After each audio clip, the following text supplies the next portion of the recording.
Ignatius had a whole toolkit of different forms of meditation and prayer which he offered people who were engaging with his spiritual exercises, which was a program that he developed to help people to grow deeper in their relationship with God. And really his sort of big thing was how to help good people to become really free.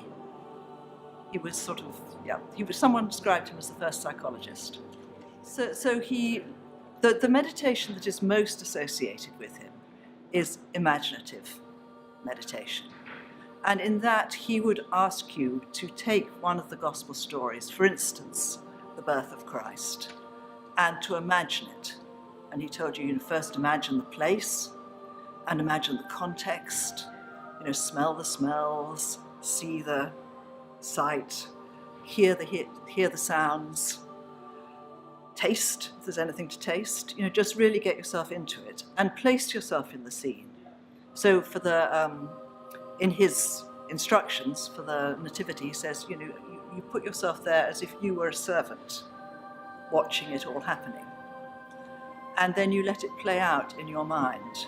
And there are sort of two ways of doing it. One is that you might actually be there very much as an observer, but another is that you might actually be a player in the scene. And you might want to talk to the people, talk to Mary about what she's feeling, pat the donkey,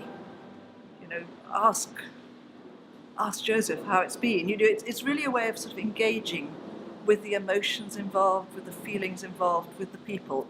One meditation that's often used is the one where Jesus is walking into a town, blind beggar, blind Bartimaeus, is calling out for his attention. Come and help me, come and help me. And eventually, Jesus, someone brings him to Jesus. And Jesus says to him, what is it you want? What do you want me to do for you? And the invitation would be to let Jesus ask you that question and reply to it.